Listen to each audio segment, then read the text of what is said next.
नमस्कार साथियों, मैं एम शेख अवसर आप सभी का ऑनलाइन वाईफाई स्टडी सीख करके डिजिटल प्लेटफॉर्म पर एक बार फिर से यूट्यूब चैनल पर आपका हार्दिक अभिनंदन करता हूं। दोस्तों, आपको पता है मैंने कल बताया था हम रीजनिंग का टॉपिक स्टार्ट करेंगे। बिल्कुल निःशुल्क सभी कॉम्पिटिटिव एग्जाम के लिए आपको रीजनिंग मिलेगी, जिसका दोस्तों पार्ट नंबर फर्स्ट और उसका अंदर टॉपिक हम कैलेंडर लेकर आपके सामने उपस्थित हुए हैं। कैलेंडर हम पढ़ेंगे दोस्तों, एक रीजनिंग का हमारा काफी इंपॉर्टेंट टॉपिक रहेगा। तो चलिए दोस्तों स्टार्ट करते हैं बिना वक्त गवाए आज का टॉपिक। तो दोस्तों सबसे पहले मैं आपसे एक निवेदन करता हूं कि आप अपने पास जब भी आप कोई भी क्लास में, ये नहीं है कि रीजनिंग पढ़े, आप रीजनिंग, मैथ्स, भूगोल, हिस्ट्री, जो भी आप सब्जेक्ट पढ़ो, तो अपने पास एक नोटबुक और एक पेन होना चाहिए ताकि आप सुंदर सुंदर राइटिंग में अपने नोट्स तैयार कर सको। तो दोस्तों स्टेप बाय स्टेप आपके प्रत्येक डाउट क्लियर करते हुए हम आगे बढ़ेंगे।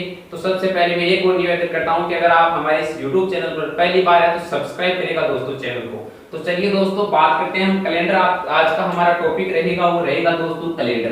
तो सबसे पहले हम कैलेंडर के अंदर बारे में पढ़ेंगे। तो सबसे पहला ही मेन बिंदु हमारा रहेगा सभी के लिए, कॉम्पिटिटिव एग्जाम के लिए काफी इंपॉर्टेंट टॉपिक है। एक तो आपको ये इस बात का ध्यान रखना है कि ऑल कॉम्पिटिटिव एग्जाम के लिए, ऑल बेस्ट एग्जाम, सभी कॉम्पिटिटिव एग्जाम के लिए हमारा टॉपिक है काफी इंपॉर्टेंट रहेगा।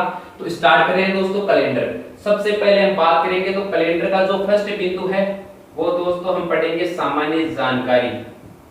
सामान्य जानकारी दोस्तों मेरा ये मानना है कि किसी भी टॉपिक को पढ़ने से पहले अगर उस टॉपिक से रिलेटेड आप बेसिक इंट्रोडक्शन, बेसिक परिचय अगर जान लेते हो तो वो टॉपिक दोस्तों आपका क्लियर वहीं पर होना शुरू हो जाता है। तो सबसे पहले हम कैलेंडर की सामान्य परिचय पढ़ेंगे। तो सबसे पहले अगर सामान्य परिचय पढ़े तो सबसे पहले हम जानेंगे कि कैलेंडर का अंग्रेजी नाम क्या है, यानी कि कैलेंडर को अंग्रेजी में किस नाम से जाना जाता है। तो दोस्तों कैलेंडर में को जो अंग्रेजी में जिस नाम से जाना जाता है उसका नाम है ग्रिगोरियन। ग्रिगोरियन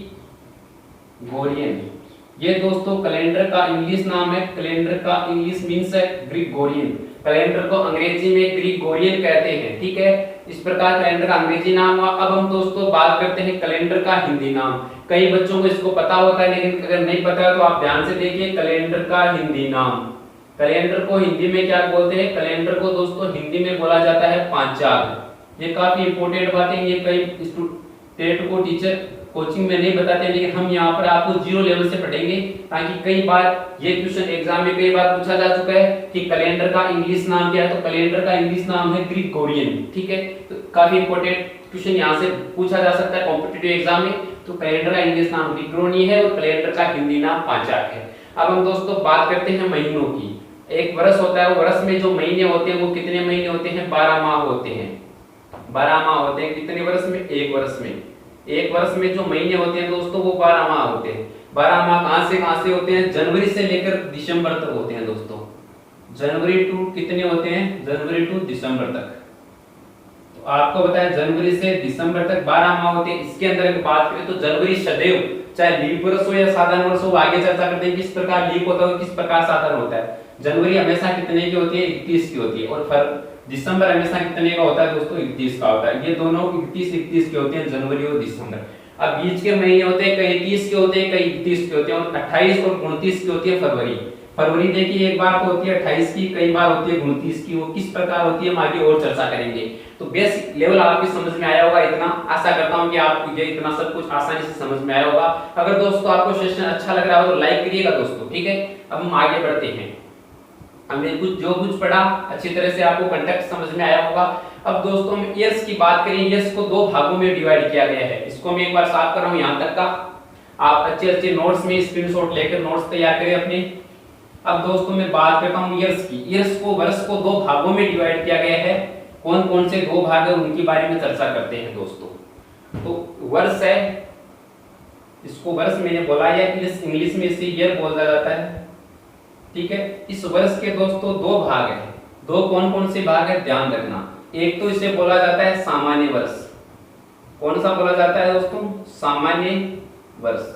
और दूसरा इसे जिस नाम से जाना जाता है, दूसरा इसका प्रकार है वो आता है लीप वर्ष। लीप वर्ष, ठीक है। लीप वर्ष की जगह कई बार आपको एक शब्द दिखाई देता है अधिवर्ष। एक ही बात है, लीप वर्ष कहो या अधिवर्ष कहो, वो एक ही बात है दोस्तों, ठीक है। और सामान्य वर्ष की जगह कई जगह आपको मिलता है दोस्तों सामान्य वर्ष, या इसे बोलते हैं दोस्तों साधारण वर्ष। एक ही बात है साधारण वर्ष। साधारण या सामान्य। तो देखिए दो नाम वर्ष को दो भागों में डिवाइड किया गया है दोस्तों। एक भाग जिसका है सामान्य वर्ष या साधारण वर्ष, दूसरा भाग है दोस्तों लीप वर्ष या अधिवर्ष। अब दोस्तों बात करें कि सामान्य वर्ष क्या होता है और लीप वर्ष में जो मेन अंतर है वो क्या है। जो सामान्य वर्ष होता है इसके बारे में सबसे पहले हम बात करते हैं। सामान्य वर्ष की अगर हम बात करें तो दोस्तों जो 4 से पूर्णतः विभाजित नहीं हो, 4 से पूर्णतया विभाजित न हो, जो दोस्तों 4 से पूर्णतया विभाजित नहीं होता है वो कौन सा होता है, सामान्य वर्ष या साधारण वर्ष होता है। इसका उल्टा जस्ट यहां पर होगा दोस्तों, इसका उल्टा इस प्रकार होगा, जो 4 से पूर्णतया विभाजित हो। ठीक है, मैं दोस्तों एग्जांपल लेता हूं, विभाजित हो यहां पर हो, यहां पर नहीं हो, ना हो। ठीक है, तो मैं एग्जांपल लेता हूं, जैसे कि इसकी बात करें तो जैसे मैं लेता हूं 2017, ठीक है, 2019, इस प्रकार दो में एग्जांपल लिए। तो दोस्तों 17 में जब आप 4 का भाग देते हो, 4 से डिवाइड करने को, तो पूर्णतः विभाजित होता है या नहीं होता है। शेष पर 0 अगर जिस स्थिति में बचता है तो वो होता है लीप वर्ष। अगर 0 या उसके बाद में 1 2 3 इस प्रकार बचे तो आपका दोस्तों होता है वो होता है साधारण वर्ष या सामान्य वर्ष। तो 2017 में अगर तो आप 4 का भाग देते हो, इस 17 में तो शेषफल 1 बचता है। ठीक है, और यहाँ पर 19 में देते हो तो 18 19, ठीक है, तो आपके 17 18 19 3 बचता है। इस प्रकार दोस्तों आपका जब शेषफल बच जाता है कुछ ना कुछ, तो उस स्थिति में वो सामान्य वर्ष होता है, साधारण वर्ष होता है। अगर शेषफल 0 होता है, 4 से पूर्णतः विभाजित हो जाती है, उस स्थिति में जो लीप वर्ष आपका होता है। तो ये दोस्तों हमने बेसिक बातें की। अब हम दोस्तों बात करते हैं, देखिए इसका एग्जांपल ले, तो इसके एग्जांपल आपको हो जाएगा जैसे कि 2012, 2016, 2020, ये इस प्रकार ये कौन से है, ठीक है, ये हो जाएंगे आपके लीप वर्ष और ये हो जाएंगे दोस्तों आपके साधारण वर्ष। क्योंकि जब 2012 में 12 में भाग दोगे 4 का शेषफल 0, 16 में दोगे शेषफल 0, 20 में दोगे शेषफल 0, इस प्रकार दोस्तों हमारा लीप वर्ष और साधारण वर्ष निकलता है। अब दोस्तों आगे की चर्चा करें तो साधारण वर्ष होता है या सामान्य वर्ष होता है, इसके अंदर जो दिन होते हैं वो 365 दिन होते हैं। इसके अंदर टोटल दिन होते हैं जिसे इंग्लिश में डे बोला जाता है, वो कितने होते हैं, 365 होते हैं। लेकिन इसके अंदर एक दिन बढ़ जाता है, इसके अंदर जो डे होता है या दिन होता है वो कितने होते हैं, दिन होते हैं वो होते हैं 366 दोस्तों। ये किस प्रकार होते हैं ध्यान से देखिए, इसके अंदर दिन है 365, साधारण वर्ष में लीप वर्ष में जो दिन है दोस्तों वो है 366। देखिए 365 दिन की बात करें, 365 में जब आप 7 का भाग देते हो, ठीक है, यहाँ पर मैं समझाता हूँ, जब आप 365 में 7 का भाग देते हो, 7 का भाग इसलिए जाता है क्योंकि एक सप्ताह में 7 दिन होते हैं, ठीक है, तो 7 का जब भाग देते हो तो कितने आते हैं, 52 आते हैं, 52 सप्ताह आते हैं। तो आप यहाँ पर लिख रहा हूँ 52 सप्ताह है और एक दिन, ठीक है, 52 सप्ताह और एक दिन। क्योंकि 365 में 7 से डिवाइड करने पर, क्योंकि सप्ताह 7 दिन का होता है, 7 से डिवाइड करने पर जो 52 सप्ताह निकलते हैं मींस, और एक दिन आपका अलग से निकल आता है। इसी प्रकार 366 की अगर हम बात करें तो दोस्तों 366 में जब आप किसका भाग देते हो, 7 का, क्योंकि सप्ताह में दिन कितने होते हैं, 7, तो 7 का भाग देने पर आपके सप्ताह तो 52 ही रहेंगे। लेकिन आपको पता है यहाँ पर दिन कितना है, एक दिन है, लेकिन यहाँ पर जो एक्स्ट्रा दिन होगा वो कितने हो जाएंगे, 2 दिन। 2 दिन यहाँ पर आपके एक्स्ट्रा बचेंगे, क्योंकि 366 में जब 7 का भाग देते हो तो 364 तक भाग पूरा पूरा चला जाता है, 2 बचते हैं, वो आपके 2 दिन एक्स्ट्रा हो जाते हैं। इसी प्रकार 364 तक पूरा पूरा जाता है, वो 2 दिन, एक दिन यहाँ पर बचता है 365 वाला, वो आपके एक्स्ट्रा दिन हो जाता है। ठीक है, इसे बोलते हैं दोस्तों extra day, extra day, extra दिन, अतिरिक्त दिन। ठीक है, इसी प्रकार आप यहाँ पर भी लिख सकते हो। ठीक है, तो इतना दोस्तों आपको समझ में आया होगा। अब दोस्तों अगर बात करें तो 52 सप्ताह होते हैं, इसके अंदर जो फरवरी होती है, इसके अंदर जो फरवरी होती है दोस्तों वो 28 होती है। ठीक है, जो सामान्य वर्ष होता है या साधारण वर्ष होता है उसके अंदर फरवरी 28 होती है। लेकिन अगर हम लीप वर्ष की, अधिवर्ष की बात करें तो इसके अंदर जो फरवरी होती है दोस्तों वो कितनी होती है, 29 होती है। क्यों होती है, देखिए दोस्तों यहाँ पर एक दिन आपको बताया बढ़ता है, क्योंकि 366 हो रहे हैं, तो ये एक दिन बढ़ रहा है, यहाँ पर 365 हो रहे हैं, ये एक दिन जो बढ़ रहा है यहाँ पर, ठीक है, इसके मुकाबले यहाँ पे एक दिन बढ़ रहा है, वो 29 फरवरी वाला ही एक दिन यहाँ पर बढ़ रहा है। क्योंकि फरवरी अगर 28 होगी तो एक साल में एक दिन कम हो जाएगा, और फरवरी अगर 29 होगी तो एक साल में एक दिन ज्यादा हो जाएगा। ये दोस्तों बात करें तो ये 4 साल में एक बार आता है। ठीक है, फरवरी 29 है, वो 4 साल में कितनी बार आती है, एक बार आती है। तो कई बार आपने देखा होगा कई ऐसे महान पुरुष होते हैं जिनका जन्म 4 साल से जन्मदिन 4 साल से एक बार आता है, वो इसी प्रकार आता है 29 फरवरी को। ठीक है, तो आशा करता हूँ कि यहाँ तक आपको समझ में आया होगा। अब देखिए और आगे बढ़ते हैं दोस्तों। आपको पता है 28 फरवरी हो गई। अब दोस्तों अगर हम बेसिक अगर बात करें तो देखिए अगर हम शताब्दी की किसी भी वर्ष की बात करें तो किसी भी वर्ष को जो प्रथम दिन होता है, साधारण वर्ष की अगर हम दोस्तों बात करते हैं तो साधारण वर्ष में जो वर्ष का प्रथम दिन होता है, ठीक है, वही वर्ष का अंतिम दिन होता है। अंतिम दिन होता है किस प्रकार होता है दोस्तों बात करें, क्योंकि साधारण वर्ष में 365 दिन है आपको पता है, और 364 तक तो सेम चलेंगे। मान लीजिए 1 तारीख को रविवार है, इसी प्रकार 8 को फिर से रविवार होगा, 7 दिन के बाद में वापस डे रिपीट होता है, बिल्कुल आपको पता है। इसी प्रकार 365 की बात करें तो 52 सप्ताह होते हैं, 52 तो सप्ताह सेम रहेंगे। जैसे ही 52 सप्ताह और एक दिन अलग चल रहा है, जो दिन फर्स्ट बार आएगा वही दिन वापस रिपीट होगा दोस्तों।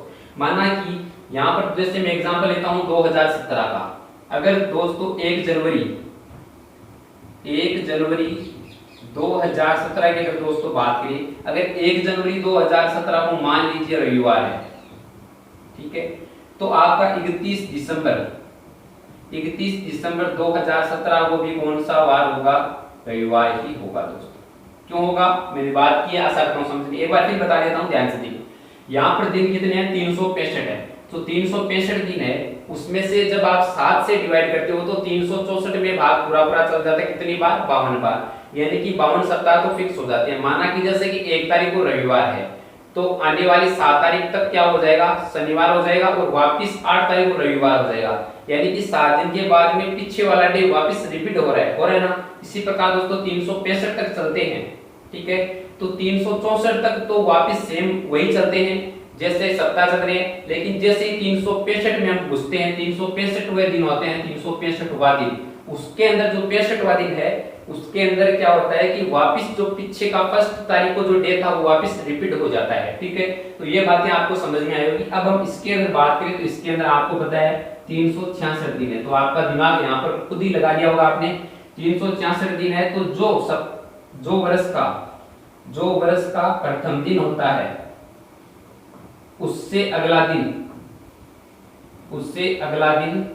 वर्ष का अंतिम दिन होता है। किस प्रकार होता है दोस्तों, बात करते हैं। देखिए 366 है, यहाँ पर 365 है। 365 में प्रथम दिन वही दिन जो प्रथम होता है वही अंतिम होता है, लेकिन 366 में अगर बात करें तो आपको पता है 1 दिन बढ़ रहा है, इसका मतलब प्रथम दिन होता है, उससे अगला दिन वर्ष का अंतिम दिन होता है। तो दोस्तों जैसे बात करें तो 2012, 16 और 20, तो 2012 की बात कर ले या 16 की बात कर ले या 20 की बात कर ले, तो 1 जनवरी 2012 को अगर हम बात करें तो मान लीजिए कि रविवार है, ठीक है, तो 1 जनवरी 2012 को अगर रविवार है तो 31 दिसंबर 2012 को भी कौन सा होगा, रविवार से अगला दिन कौन सा हो जाएगा, सोमवार हो जाएगा।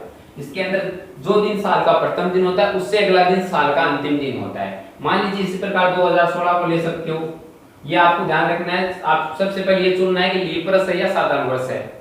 कई बार यहाँ से क्वेश्चन सीधा पूछा जा सकता है, ठीक है, तो आपको इसे दे देता है, जैसे कि आपको दे दिया 2012 में प्रश्न आपको इस प्रकार देता है कि सन 2012 में अगर 1 जनवरी को अगर सोमवार है तो आपको दे देता है कि 31 दिसंबर को कौन सा वार होगा। तो आप अगर आपको यहाँ पर क्लियर है, ये पूरा डाटा अगर क्लियर है तो आप बता सकते हो मंगलवार होगा, क्योंकि अगर लीप वर्ष की बात करें या दिवस की बात करें तो जो साल का प्रथम दिन होता है उससे अगला दिन साल का अंतिम दिन होता है। इसी प्रकार यहाँ पर भी आपको क्वेश्चन पूछ सकता है। यहाँ पर क्वेश्चन किस प्रकार पूछ सकता है कि 2017 दे दे, 19 दे दे, 2021 दे दे, इनके अंदर आपको बोल दे कि 1 जनवरी 2019 के अंदर अगर सोमवार है तो आपको दे दे कि 31 दिसंबर 2019 को कौन सा वार होगा, तो आप बता सकते हो सोमवार ही होगा, क्योंकि 365 दिन है, फर्स्ट दिन वापस रिपीट होता है, आप बता सकते हो दोस्तों। तो इसे ये बता सकते हो कि एक दिन 53 बार आता है। इसके अंदर जो एक दिन होता है वो कितनी बार होता है, 53 बार आता है। जो सप्ताह का प्रथम दिन होता है वही इसके अंदर 53 बार रिपीट होता है, ठीक है। तो आशा करता हूँ कि यहाँ पे आपको समझ में, यहाँ पर इतना कुछ समझ में आया होगा। तो एक नोट के अंदर आपको 2 बातें लिखनी है। नोट के अंदर 2 बातें कौन सी है, साधारण वर्ष में जो साल का प्रथम दिन होता है वही साल का अंतिम दिन होता है। लीप वर्ष में जो साल का प्रथम दिन होता है उससे अगला दिन साल का अंतिम दिन होता है। तो ये दोस्तों आपके समझ में आया है। अब हम दोस्तों बढ़ते हैं आगे। हमारा कैलेंडरी टॉपिक चल रहा है, इसके अंदर आगे की पोर्शन की बात करते हैं। सबसे पहले हमें सामान्य जानकारी, आज हम पूरी सामान्य जानकारी इसकी डिटेल में पढ़ेंगे, ठीक है। तो सबसे पहले हम साधारण वर्ष और लीप वर्ष में अंदर जाना, कैलेंडर का इंग्लिश नाम, हिंदी नाम जाना, फिर कुछ महीनों के नाम मैंने पढ़े। अब दोस्तों हम बात करते हैं, आगे बढ़ते हैं कि शताब्दी वर्ष, कई बार आपको डायरेक्ट क्वेश्चन मिल जाता है, किस प्रकार मिलता है उसकी भी चर्चा करते हैं। तो सबसे पहले मैं आपको बताता हूँ शताब्दी वर्ष के बारे में। शताब्दी वर्ष, शताब्दी बोलते हैं 100 वर्षों का जो समूह होता है वो क्या होता है, शताब्दी होता है। तो शताब्दी वर्ष की दोस्तों बात करें तो किसी भी शताब्दी वर्ष का प्रथम दिन पुष्य नहीं हो सकता। नोट लगाकर आपको दो बातें लिखनी है नोट के अंदर, किसी भी शताब्दी वर्ष का, किसी भी शताब्दी वर्ष का प्रथम दिन, आपको नोट के अंदर एक बातें लिखनी है कि किसी भी शताब्दी वर्ष का प्रथम दिन कौन सा नहीं हो सकता, बुशुर नहीं हो सकता। बुशुर,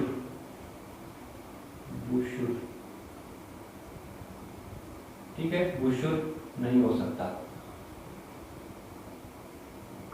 ठीक है। एक तो एक बात है, एक्सक्यूशन किस प्रकार पूछा जाता है वो आगे बात करते हैं। एक दूसरा नोट वो लिखना है, ठीक है, किसी भी शताब्दी वर्ष का अंतिम दिन मंगूस नहीं हो सकता, ठीक है। किसी भी शताब्दी वर्ष का प्रथम दिन बुशुर नहीं हो सकता और किसी भी शताब्दी वर्ष का अंतिम दिन मंगूस नहीं हो सकता। तो आपको लिखना है किसी भी शताब्दी वर्ष का अंतिम दिन, यहां पर हो जाएगा अंतिम दिन। अंतिम दिन कौन सा नहीं हो सकता, मंगूस। ये दोस्तों ट्रिक है आपकी, मंगूस और बुशुर नहीं हो सकता। अब दोस्तों हम बात करते हैं किस प्रकार क्वेश्चन पूछा जा सकता है। देखिए मंगूस का मीन्स पहले बता देता हूं, बुशुर का मीन्स आपको अर्थ बता दे। देखिए भू का मतलब बुधवार, ठीक है, शुक्रवार और रविवार। इस बुशुर का मतलब ये ट्रिक है आपकी, बुशुर बुधवार, शुक्रवार और रविवार। इसी प्रकार मंगूस की आपको ट्रिक है वो इसी प्रकार इसी की रहेगी कि मैं का मतलब मंगलवार, भू का मतलब गुरुवार या बृहस्पतिवार भी बोल सकते हो, और शनिवार,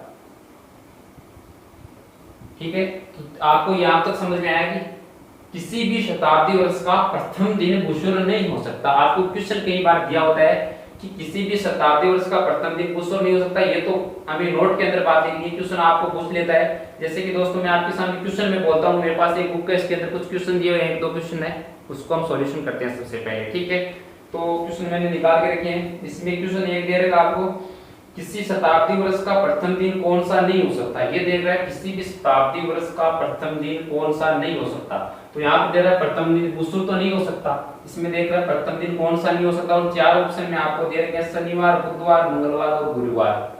चार ऑप्शन दे रखे हैं आपको, शनिवार, बुधवार, मंगलवार और गुरुवार, ठीक है। तो देखिए दोस्तों आप आंसर दोगे, आंसर किस प्रकार चलेगा हमारा। तो आपको यहाँ पर बताया कि किसी भी शताब्दी वर्ष का प्रथम दिन बुशुर नहीं हो सकता, यानी बुधवार, शुक्रवार और रविवार को छोड़कर जो भी दिन बच गए वो किसी भी शताब्दी वर्ष का प्रथम दिन हो सकता है। ओनली ये तीन को छोड़कर बाकी सभी हो सकते हैं। तो यहाँ पर पूछ रहा है किसी भी शताब्दी वर्ष का को पता प्रथम दिन कौन सा नहीं हो सकता पूछ रहा है। तो आपको पता है शनिवार है, क्या हो सकता है, तो ये भी गलत, तो आपको सही हो जाएगा। तो कौन सा आपका दोस्तों इसमें करेक्ट हो जाएगा आपका, तो इसमें आ जाएगा बुधवार। इसमें क्वेश्चन आप पूछ रहा है कि किसी भी शताब्दी वर्ष का प्रथम दिन कौन सा नहीं हो सकता। तो ये वो दिन है जो नहीं हो सकते हैं, ठीक है, बुधवार, शुक्रवार, रविवार। क्या इसके ऑप्शन के अंदर इनमें से कोई आ रहा है, तो इसके अंदर बुधवार आ रहा है, शुक्रवार और रविवार इनके नहीं आ रहा है, तो बुधवार आपका दोस्तों करेक्ट होगा, ठीक है। इसके अंदर भी बुधवार दे रखा है। आगे बात करते हैं किसी शताब्दी वर्ष का प्रथम दिन हो सकता है, इसका दे रखा है किसी भी शताब्दी वर्ष का प्रथम दिन हो सकता है, प्रथम दिन हो सकता है। प्रथम दिन कौन सा हो सकता है, जो नहीं हो सकते हैं वो तो ये वाले बुशुर, ठीक है। अब प्रथम दिन जो शेष बच गए वो हो सकते हैं, तो बुशुर के अलावा कौन से बच गए थे, एक तो आ जाएगा आपका सोमवार, ठीक है, सोमवार आ जाएगा, फिर आ जाएगा मंगलवार, ठीक है, सोमवार, मंगलवार, तो बुधवार इसके अंदर आ जाएगा, गुरुवार आ जाएगा आपका, गुरुवार, शुक्रवार इसके अंदर आएगा, रविवार आएगा, तो एक आ जाएगा शनिवार। ये शताब्दी वर्ष के प्रथम दिन हो सकते हैं और ये नहीं हो सकते। आशा करता हूँ समझ में आएगा। तो इस क्वेश्चन का आंसर ऑप्शन 4 दे रखे रविवार, शुक्रवार, बुधवार और शनिवार। तो इसके अंदर से ऑप्शन में रविवार, शुक्रवार, बुधवार और शनिवार, तो आपका शनिवार हो सकता, तो शनिवार आपका दोस्तों करेक्ट हो जाएगा ऑप्शन के अकॉर्डिंग। तो इस प्रकार आप आंसर दे सकते हो। तो नोट के अंदर दो बातें आपको लिखनी है, किसी भी शताब्दी वर्ष का प्रथम दिन बुसुर नहीं हो सकता और किसी भी शताब्दी का अंतिम दिन मंगूस नहीं हो सकता। तो इस दोनों का आपको समझ में आ गया होगा। अब हम तो इतनी बातें हो गई, अब हम दोस्तों आगे बढ़ते हैं, अगली स्टेप आपको समझाता हूं उसके अंदर क्या रहेगा हमारा। अब देखिए दिनों की बात करते हैं, एक्स्ट्रा दिन किस प्रकार होते हैं। अभी हमारी सामान्य जानकारी चल रही है, इस सामान्य जानकारी से कई बार क्वेश्चन पूछा जा सकता है। अभी जो मैंने मंगूस और बुसुर आपको जो ट्रिक बताई है, इस ट्रिक से कई कॉम्पिटिटिव एग्जाम में एक क्वेश्चन आपको देखने को मिलता है। राजस्थान पुलिस में एक बार ऐसा क्वेश्चन पूछा भी गया था, डायरेक्ट आपको देख के बताना था। तो किसी भी शताब्दी वर्ष का प्रथम दिन बुसुर नहीं हो सकता और अंतिम दिन मंगूस नहीं हो सकता। मंगूस यानी मंगलवार, गुरुवार और शनिवार। अब हम दोस्तों बात करते हैं 100 वर्षों की शताब्दी की। तो देखिए एक वर्ष से लेकर, लीप वर्ष की बात करते हैं, 1 से लेकर 100 तक, 1 से लेकर 100 तक कितने लीप वर्ष होते हैं? लीप वर्ष होते हैं वो कितने होते हैं दोस्तों? 24 होते हैं। देखिए 1 से लेकर 100 तक जो लीप वर्ष होते हैं वो 24 होते हैं, क्योंकि लीप वर्ष है वो 4 साल में एक बार आता है। जिस स्थिति में 4 का भाग पूरा जाता है उस स्थिति में वो क्या होता है? एक लीप वर्ष होता है। ये आपको मैंने अभी बताया थी पहले, इधर लीप वर्ष बताया था जो 4 से पूर्णतः विभाजित हो। ठीक है, तो 1 से 100 तक अगर बात करें तो 1 के अंदर 4 का भाग नहीं जाता है, 2 के अंदर भी नहीं जाता है, 3 के अंदर भी नहीं जाता है, 4 के अंदर चला जाता है। तो 4 पहला लीप वर्ष होता है 1 से लेकर 100 तक चलने पर। ठीक है, 4 फिर 8 फिर 12 फिर 16 फिर 20 फिर 24 इस प्रकार चलते हैं। तो अगर 1 से लेकर 100 तक चलोगे तो टोटल लीप वर्ष कितने होंगे? 24 होंगे। ठीक है, आगे चलते हैं दोस्तों 101 से लेकर 101 से आप 200 तक चलोगे दोस्तों, तब भी लीप वर्ष कितने होंगे? 24 ही होंगे। ठीक है, 101 से 200 तक बात कर रहा हूं, तब भी लीप वर्ष कितने होंगे दोस्तों? लीप वर्ष 24 होंगे। अब हम बात करते हैं 201 से दोस्तों 300 तक चलते हो, तब भी जो लीप वर्ष कितने होते हैं? 24 होते हैं। लेकिन दोस्तों जैसे ही आप 301 से दोस्तों 400 तक चलते हो, तब जो लीप वर्ष होते हैं दोस्तों 25 हो जाते हैं। किस प्रकार हो जाते हैं? क्योंकि यहाँ पर 100 क्या लीप वर्ष है, 100 में 4 का भाग जाता है, नहीं जाता है, 200 में नहीं जाता है, 300 में नहीं जाता है। लेकिन जैसे ही आप 400 में घुसते हो, 400 में 4 का भाग पूरा चला जाने पर जो लीप वर्ष 24 थे उसकी स्थिति में यहाँ पर 25 हो गए। तो टोटल अगर बात करें तो 1 से लेकर 400 तक, 1 से लेकर 400 तक टोटली बात करते हैं। 1 से लेकर 400 तक जो लीप वर्ष होते हैं, टोटल लीप वर्ष होते हैं वो कितने हो जाएंगे दोस्तों? 97 लीप वर्ष। ठीक है, तो देखिए 1 से लेकर 100 तक 24, 101 से 200 तक 24, 201 से 300 तक 24। लेकिन 301 से जैसे ही 400 में घुसते हैं तो 400 एक ऐसा वर्ष है जिसके अंदर 4 का भाग पूर्णतः चला जाता है, इसके अंदर भी नहीं जाता, यहाँ पर पूर्णतः चला जाता है। इसका मतलब 400 वाला एक खुद लीप वर्ष ऐड होके यहाँ पर 24 की जगह कितने हो जाते हैं? 25 हो जाते हैं। तो टोटल बात करें तो 1 से लेकर 400 तक, इस 1 से लेकर इस 400 तक टोटल लीप वर्ष है 24 प्लस 24 प्लस 24 प्लस 25 यानी कि 97। क्योंकि 24 24 24 और 25, 24 24 24 24 करने पर 96 और 1 25 वाला और 1 प्लस 1 करने पर आपका हो जाएगा कितने? 97 वर्ष। तो दोस्तों आशा करता हूं कि समझ में आया होगा। अब हम एक्स्ट्रा डे की बात कर लेते हैं। एक्स्ट्रा डे किस प्रकार होती है दोस्तों? देखिए जो अगर महीने की बात करें, कोई महीना कितने दिन का है? 30 का होता है। ठीक है, कई महीने होते हैं 29, कई महीने 31 के होते हैं, कई महीने होते हैं 28 के और कई महीने होते हैं दोस्तों 29 के। ये 4 प्रकार के महीने आपको देखने को मिलते हैं। चलो यहाँ पर मैं इसको थोड़ा सा उल्टा लिख दिया। सबसे पहले मैं लेता हूँ ऊपर 31, 30 और फिर आ जाएगा आपका 29 और फिर आ जाएगा दोस्तों 28। ये एक्स्ट्रा बातें कर रहा हूँ क्योंकि बेसिक क्लियर आपका क्लियर होना बहुत जरूरी है दोस्तों। देखिए 31 दिन का अगर कोई महीना है तो उसके अंदर जो एक्स्ट्रा दिन होंगे, अतिरिक्त जो दिन होंगे वो कितने हो जाएंगे दोस्तों? 3 हो जाएंगे। किस प्रकार निकलेंगे?